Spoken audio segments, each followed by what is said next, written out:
Morning, everyone. Hold on a second, my car's beeping at me because I wasn't buckled up. Coming at you with another video. It kind of irks me because I had a whole video almost finished of update of what's going on today in the garden and in the food forest, and I accidentally hit a wrong button and stopped it. And yes, I know there are apps you can download to video edit and stick two videos together. I know I've done it, but I don't have one on my phone right now because it takes up a lot of space. But either way, I will give a garden update here soon. I've got okra in, I've got black beans in. I just planted the mame tree today, which is what I was going to show. But anyways, while I was doing that video, I did have a thought of doing a video to talk about natural predators, natural pest control, because that's always a big issue here in Florida. Really anywhere, but especially in Florida, when it starts to heat up, it gets the pests get really bad. So it can be anything from aphids, vine borers, which vine borers in particular are one of my worst enemies. Those things are so annoying. Then you have, everything, stink bugs, various type of worms, especially if you're trying to grow tomatoes. You've got the hornworms that you have to deal with. But just something, man, I look washed out right there because the sunlight. But I noticed today, and I've been noticing on my acerola tree, that it's been attracting a lot of ladybugs for some reason. And I don't know why, but I'm not complaining about it, because ladybugs, of course, I think pretty much everyone, even those who aren't into gardening, know that ladybugs are a gardener's best friend. Especially, and I don't know if people would know this, but especially the ladybug larvae. Ladybug larvae do a lot more damage as far as controlling aphids than adult ladybugs themselves. They're both good, you want them both in the garden, but the larvae are voracious, but ladybugs are a great thing to have in the garden. I know that you can buy ladybugs online and release them in your garden, but something to think about is when you see pests in your garden, most people want to just instantly reach for the spray and eliminate them immediately. Myself included. That's you just want to get rid of them. They're annoying. Go get some spray, get rid of them. But something to think about, and I think something that we need to keep in mind, is if there are pests available, then your predator bugs are going to be more readily available also. If you don't have any pests in your garden, and it's a barren wasteland in terms of something like a ladybug or a hoverfly or a wasp or something like that, they're not going to stay in your garden. They're going to have to go somewhere else and try to find food. So if you have pests in your garden, don't just immediately try to eliminate them. Let them, you can do some minor damage control. Like for instance with aphids, if you've got aphids, you can take a hose and just blast the aphids off. Now you may have to do it, day after day after day, and yes, that will get old, but it is possible to do, because aphids are tiny and they're fragile, and just take a good hose and spray your plant down. It won't hurt your plant, and it'll knock most, if not all, the aphids off. And I have had times where I had aphids on my plants, and it actually didn't it didn't cause a ton of harm in the long run. I would blast them off with a hose, but they would still be there, and my plant still grew and it still produced, and it may have stunted it some, I don't know, but it didn't isn't just, oh no, there's aphids and dead plants. You know, that's not usually how it works. So it's just something to keep in mind. If you've got pests, yeah, it's a problem, but don't think about it in terms of, I've got to eliminate these pests at all costs, you know, vanquish them. You know, think about, you want to bring predators onto or into your garden. What's the way to do it? Provide them with food. You provide them with food, they're going to show up. So, you know, a good way to do that is to not totally get rid of all of your your pests. Leave some there, you know, do some management, but leave them there. Don't just eradicate them, and you'll start to see the ladybugs show up. You'll start to see your lacewing show up, your hoverflies, you know, your assassin bugs, you know, your pirate bugs, you know, that sort of stuff. Those are all, you know, your wasps, stuff like that. Those are all very, very helpful bugs that you want in your garden. But yeah, anyways, ladybugs are I think the obvious, the number one. Everyone knows that ladybugs are good for the garden. But I mentioned some other ones, lacewing, and I think in particular they're larvae. So if you see lacewing in and around your garden or out in your yard, stuff like that, don't get rid of them. You know, lacewings are good.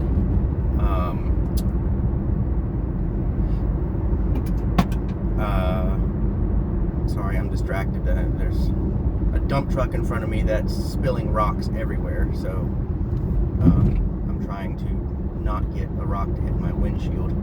But anyways, assassin bugs are really good, and they're kind of creepy looking but kind of cool looking. Assassin bugs have this, they look kind of like this spiny, like beetle type thing, but they have this really big rostrum on the front, and what they do is they will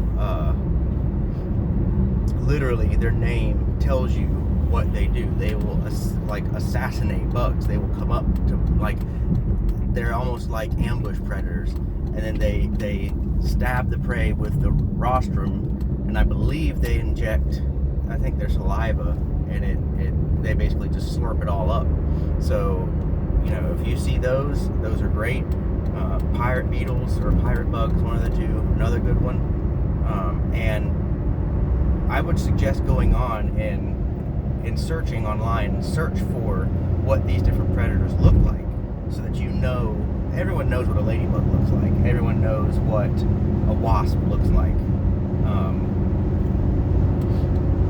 Everyone knows what a bird looks like. And yes, birds are good predators to have in your garden. If you have berry plants, they can be a nuisance, but allow them to have some of it so that they will also deal with the bugs, you know, because they'll eat some berries, yes, but they'll also eat some of the bugs. Lizards are a good thing to have in the garden, and one way you can attract lizards is to get stones and stack them up near your garden to give lizards places like crevices to hide in, and also lizards like to get on the stones in the morning, especially bask in the sun to raise their blood temperature, and then they go about their business. So lizards are great for pest control.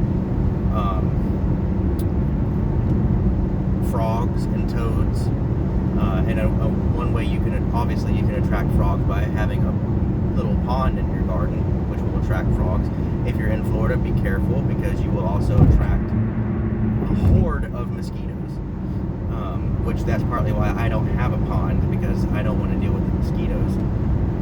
And I know you can put fish in the pond and it'll eat the larva, I know that, but that's why I don't have a pond. That's one of the reasons I don't have a pond.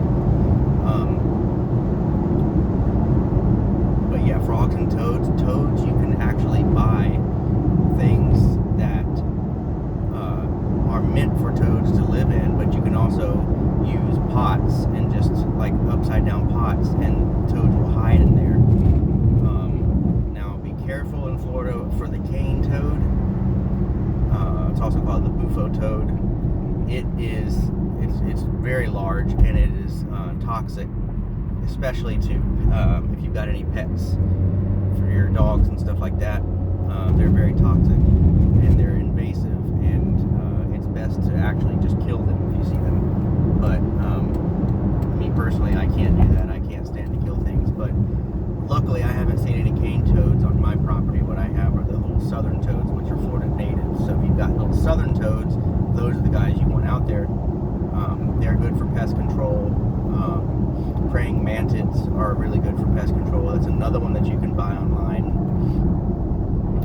and release. You can buy mantis eggs, like egg sacs, and put them in your garden, and then when they hatch, they will populate your garden. And believe it or not, bats are a very good pest control. They will, now obviously they're not going to go after things like aphids and stuff like that, but a lot of your flying insects, especially mosquitoes, bats are phenomenal when it comes to controlling mosquitoes. And you can build or buy bat houses and put them around your garden or around your yard even, and they will roost there during the day, and then at night they'll come out and fly around. And something that you can either buy or build is basically a little, I have one that I bought, and it looks like a little, almost like a little birdhouse, but it's filled with little tubes, like bamboo tubes, and those are good for things like wasps, because wasps are very good predators for your garden, especially in the never-ending fight against caterpillars. Wasps, you know, they eat a lot of caterpillars, and well, actually the wasps themselves, the adult wasps, don't eat them. They will attack them and sting them, which paralyzes them. Then they will go and, in particular, the solitary wasps and like digger wasps and stuff like that, they will bury them in a hole and lay their eggs on top of it, and then when the larva hatches, they eat the caterpillar. So but any of your digger wasps, parasitic wasps, any of that sort of stuff, those are great to have. And I know a lot of people are scared of wasps because they can sting and it hurts and stuff like that, and especially people who have an allergy. That I can completely understand. I still don't know if I would say, you know, exterminate them, get rid of all wasps, but I can totally understand if you've got an allergy to wasps. You know, being stung is bad news. But wasps are very helpful in the garden, and majority of the time, I would say 99% of the time, if you don't mess with them, they're not going to care. They may fly around you, but if you don't mess with them, they're not going to mess with you. They're just going to go about their business. You know, I've had plenty of wasps in my yard and stuff like that, and I've never had any issues with, I've never been stung. You know, just giving them their space. You know, don't mess with them, and like your parents always used to tell you, leave them alone and they'll leave you alone. So yeah, wasps are great to have, and solitary bees. Now solitary bees, a lot of times you'll see like things like sweat bees and stuff like that. I don't know if solitary bees are really for pest control, but they are pollinators. You know, they pollinate. They may not be as efficient as honeybees, but they still work as pollinators. And, you know, a lot of times you'll go out and look at your plant and you'll see something that looks like a bee, but it doesn't look like a honeybee, and it's, you know, in the flowers of your plant. That is more than likely a solitary bee, and those are very good to have, especially with the issues of, you know, honeybee populations. Luckily I live near an apiary, so I get honeybees from there, but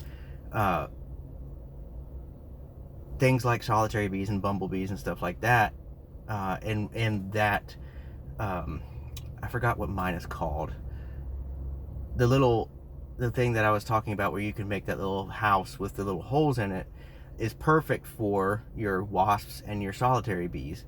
They will, you know, lay their eggs in those holes or in those tubes, and you'll see, you can tell when it's been visited, because it'll be sealed over. One of the tubes will be sealed over with wax, and it'll be like that for a while, and then all of a sudden it'll be gone, and the larva has emerged and has moved on. But those are ways to attract your wasps and your solitary bees, because it gives them a place to lay their eggs, and so they're always attracted to places like that. So putting those in and around your garden is a great way to bring in your wasps and your solitary bees. Finally, that I can think of off the top of my head, are spiders. Now I am not a huge fan of spiders, but spiders are a very good predator to have in the garden. Obviously, we all know spiders eat insects, so and depending on what kind of spider it is, you can have your orb weavers, you'll go out and you'll see that they've spun a web in between a couple of the plants, and as long as they're not, usually the spiders don't clog up the plant with silk. If you see a plant that's just totally covered and wrapped up with silk, that's probably a silkworm, and you've got that you need to address, because that can kill your plant. But a spider is usually just, you'll see a web, or you'll see just cobwebs. But you also have ambush spiders, things like your wolf spiders, your huntsman spiders. Yes, they can spin web, but primarily what they do is they'll wait on the ground, and they might spin a web to hide themselves, but they'll wait on the ground for prey to walk by, and they'll jump out and ambush it, because they can move very quickly. So both of those are very good to have. Both of those types of spiders are very good to have in your garden. Now, obviously, if you find anything like black widows, brown widows, brown recluse, anything like that in your garden, you may need to do what you have to do with them. That's all I'm going to say, because obviously you don't want, you yourself, or if you have children or pets, you don't want them getting bitten, because though especially your brown recluse and black widows are highly venomous, and you'll end up in the hospital. So, but your general orb spiders, I've never personally seen black widows or brown recluse or anything like that in my garden. Usually what I have are wolf spiders and orb weavers, and both of those are welcome in my garden, because they just are one more layer of pest control.